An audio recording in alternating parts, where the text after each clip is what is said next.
ในกระท่ายตอนเช้ากายเลยกระท่ายท่ายหนังกล้วยก็ใส่น้ำหนัง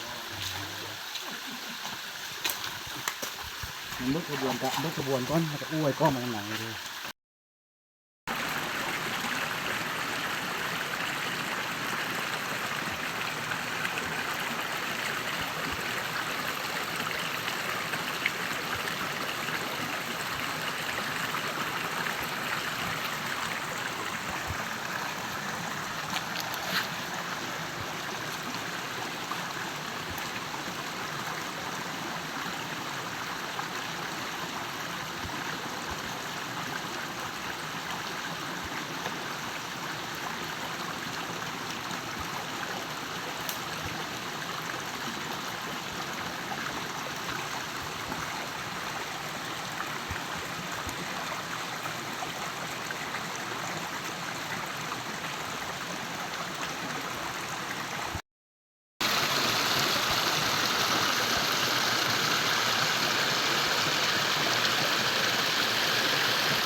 ถ่ายเป็นวิดีโอ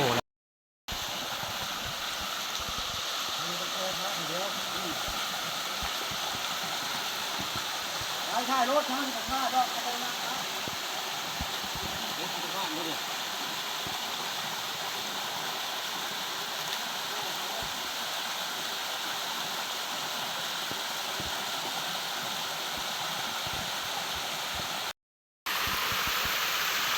ตอนนี้ครับก็ยังอยู่ในป่าเนาะ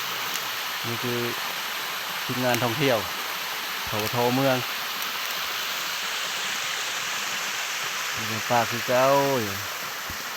อาชีพรัก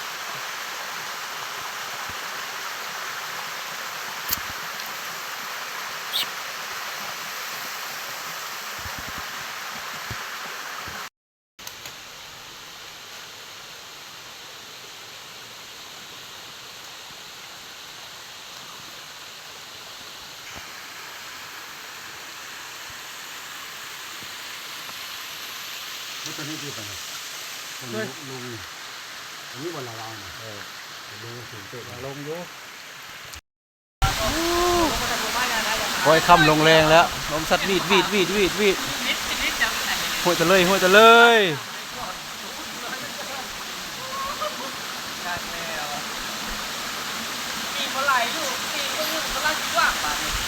นี่เป็นตาดนะ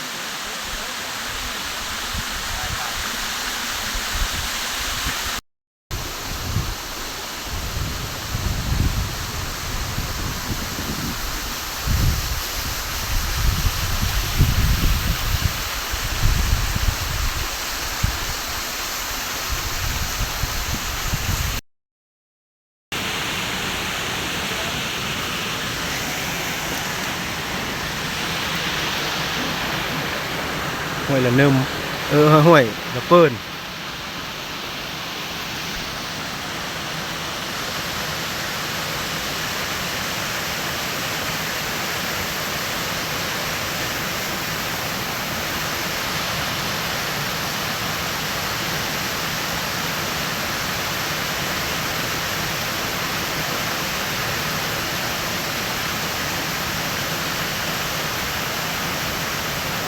เป็นรถยา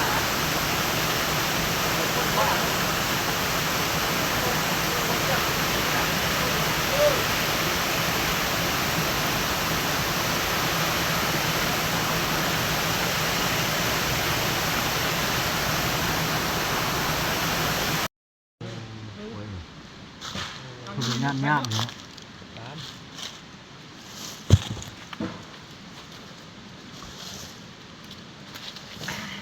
กระดึบ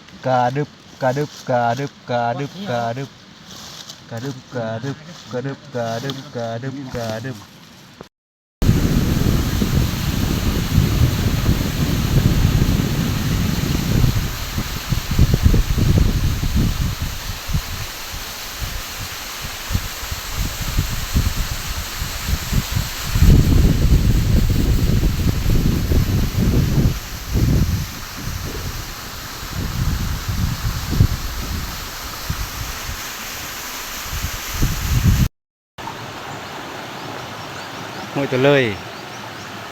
เป็นการประจนภัยที่น่าตื่นตาตื่นใจที่สุดในเอเชียตะวันตกเซียงใต้แหลมอินโดจีน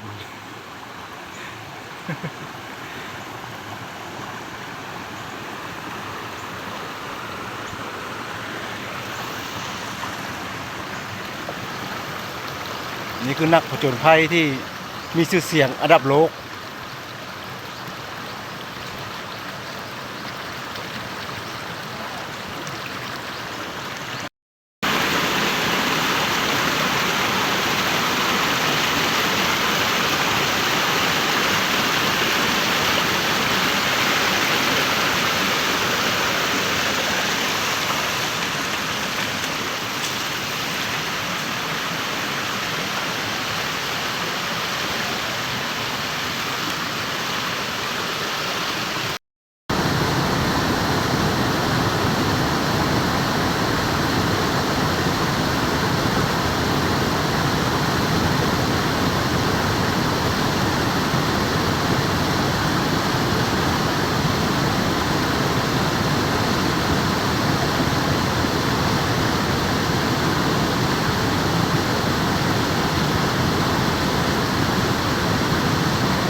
ท่องเที่ยวธรรมชาติ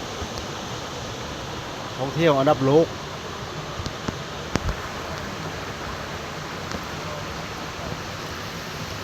มีบ่อนอาบน้ำมีบ่อนชมวิวข้างหลังเป็นบ่อนอาบน้ำตูนกีหินด้วย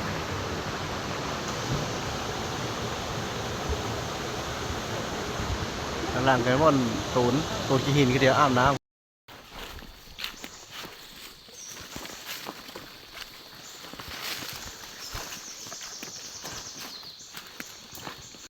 ยินดอก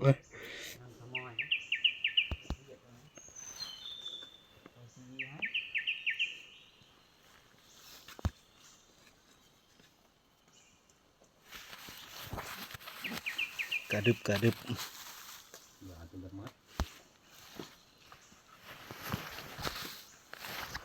จะดึบจะดึบจะดึบจะดึบจะดึบจะดึบจะดึบจะดึบจะดึบใกล้นี่ได้ผลนะมีตายได้ใกล้นี่